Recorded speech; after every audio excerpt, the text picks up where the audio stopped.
speeches. I don't know how to follow that, but I'll try my best. Can you hear me at the back? Right, I'll shout. Good afternoon, everyone. In case you didn't know, I'm Dave. I'm Hannah's dad, and also Helen's father-in-law, so I'm a very proud person today.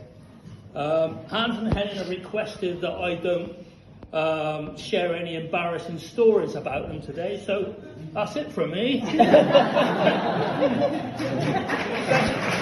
you very much. No, seriously, on behalf of David and Dawn and Di and Mark and Judith and Kevin and me and Alison, we'd like to thank you all for being here today to celebrate their lovely day. I'd like to thank everyone who has helped them today prepare and organise today in whatever way you have, big or small. It's helped making this day possible. I'm not accustomed to making speeches. As you can probably see, I'm a bit nervous. Some of you know I play in a band and sing at care homes. So don't worry, I'm not going to do that now. Even though some of you resemble residents in care homes. I won't say who. But one day last week I played at a care home and I thought I would practice my speech. And to see if it went down well and to see if they found it amusing. I think they all enjoyed it because they all wet themselves well. Also, Alison, my wife, gave me some advice this morning. She told me not to try to be witty, charming or intellectual. She said, just be yourself. I think that was a compliment, I'm sure. Anyway, days like these make fathers so proud, and me and David are probably the two proudest men around today. I need to tell you all how lovely Hannah and Helen look, as you can see for yourselves, how beautiful they look. It matches their personalities. It's lovely to see all our families and their best friends here gather together after such a stressful year, trying to get their wedding arranged. And finally we've done it, and finally they've got everybody here together, which is lovely. I think Helen is the perfect person for Hannah. She is level-headed, sensible, generous, funny and caring. You don't know. The same attributes as Hans, actually, apart from the level-headed bit. Sorry, Hans. Sorry, Hans, I couldn't give you that one. And Helen, it's a pleasure to have you part of our families and friends.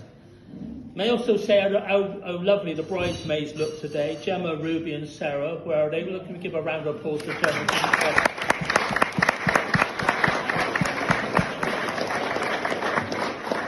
And a special thanks to Hans and Helen's best people, Rachel, Helen, Ash and Phil.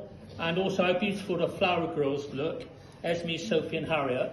I wonder if you could give them applause.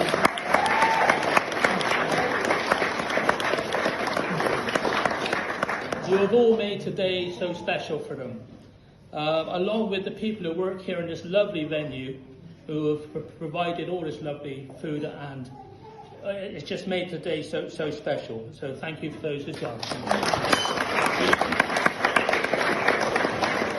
Now, it's tradition at this point that a father shares stories about his daughter.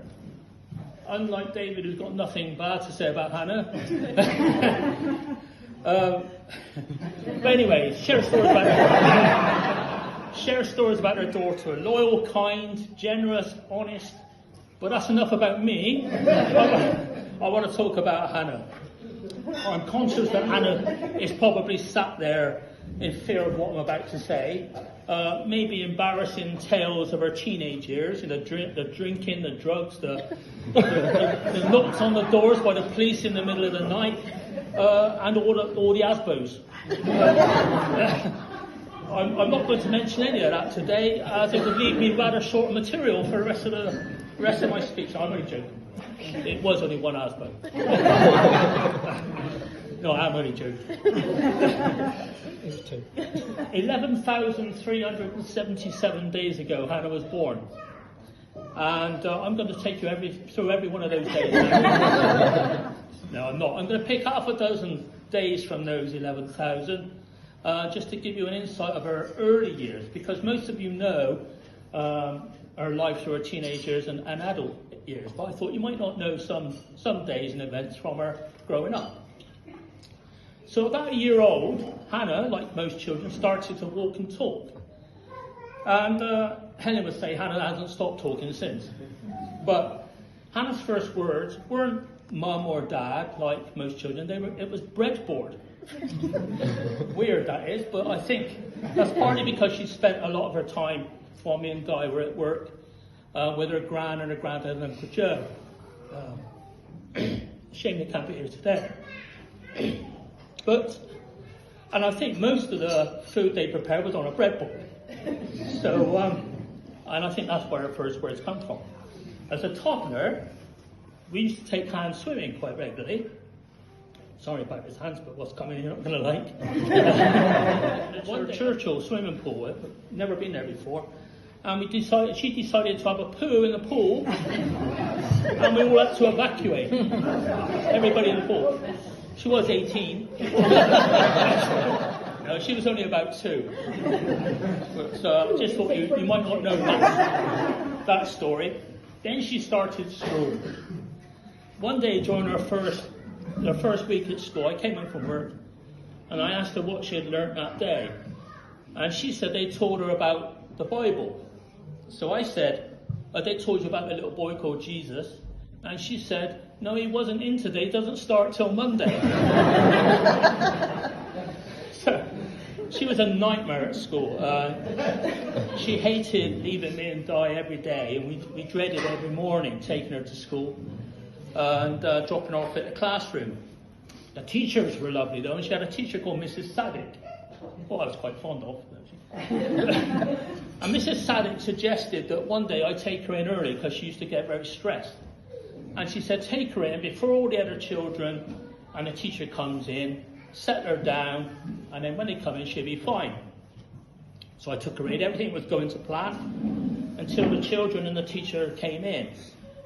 And I went to leave. Hannah's eyes started to well up, and she grabbed my tie. I managed to pull away, and I told her I loved her, and I said, don't worry, I'll be back later. I turned around and made a quick dash to the door, only to knock a little boy off his chair. And he started crying, Hans was crying, I even felt like crying. I picked the boy up and I dusted him down, and he started to scream. The teacher screamed at me and said, Mr. Steer, can you leave? I'll sort it. Anyway, this was the daily routine, and that's why I have no hair now. Not because it was stressful, because she used to hang on to it every day. Anyway, that was school. At 6 years old, Hans won a prize on holiday in Italy. We were camping for telling the best joke on a campsite barbecue. I won't tell the joke now, but obviously if she'll tell you later, I'm sure. That's just something I thought I'd tell you. Also around this time, Di and I went to watch Hans in her school play. Hans was a little upset because it was school again. During the play, the headmaster got up and he went round to her and he held her hand and he brought her round to us in the audience, and I thought he was going to bring her to us to comfort her. Instead of which, as he walked past us, he said, my office now. So we got up and followed. He shut the door and he said, I will not have your daughter ruining my play. Well, you can imagine what we thought. We were in shock. I was all for knocking him out, but what I decided to do was leave Di to sort him out. I thought he would come off worse that way. In fact, he died about a year later. So I'm not sure if she had anything to do with that. At 8 years old, Hans fell out of a tree, and we spent hours in A&E. I pulling a twig, or she would say a branch, out of her head. And we were back again a couple of weeks later with a suspected broken finger. She was so accident prone. But at 10 years old, she was chosen to play for the school team. She was the first girl to do so. She scored the winning goal in the first game that she played. And so obviously she was chuffed a bit. And we were so proud on the touchline watching. She went on to play for Bristol City girls team. Could have gone on to play even better standard Rovers, obviously, but she decided not to. So this is something they both got in common for a start. All this before she was a teenager. There are many more stories to tell about Hannah, and I'm sure some of you have your own stories which I'd like to hear later. But I just wanted to point out to you, Helen, that these stories show how eventful and exciting your life will be. Life will never be dull. I'm sure you know that already, though. I would like to thank you, Helen, for being such a lovely, funny, caring person. And for meeting that Hans that day at Skydive, and pardon the pun, they literally did fall for each other that day. Since that day at Skydive, I've never seen Hans so happy. You were obviously the best thing that's ever happened to her, and I hope Hans has the same effect on you. It's obvious you both adore one another. Every time we're with you, we just see how lovely you are matched. And we are so very proud of you both. We hope you have many years of fun and laughter together. What I would like to say, Helen asked me what my feelings were on marriage not so long ago. I said I had to tell her, although I was flattered, I was too old and I was married already. She didn't say that. Now you are both, as David said, from extended families, and all 8 of your parents here love you dearly. And we are all proud of you both. We have each done our best to help you make you the beautiful ladies you are today, and hope, and all of us care for you dearly. And we're here whenever you need us, any of us. It's also time to think about those who can't be here or aren't with us anymore, to share with Hans and Helen, grandparents in particular, who would have been the proudest people here.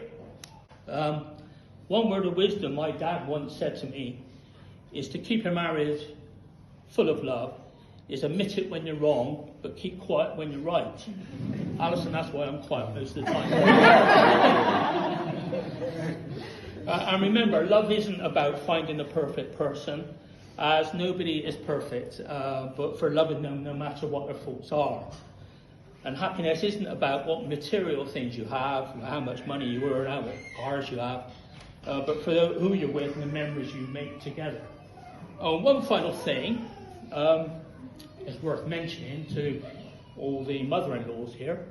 Did you know an anagram of mother-in-law is woman Hitler? I'm not saying which one that applies to. Anyway, I think you've heard enough from me. Helen, I try to go on as long as possible to keep her quiet. So I'd like to propose a toast. Helen, and here's to the past. I've got all your glasses filled, by the way. Here's to the past for all you have learnt in life, and here's to the future for all your hopes and dreams, to your love and happiness, and all you look forward to together. So ladies and gentlemen, please would you stand and raise a toast to these beautiful people. Helen and Hannah. Thank you.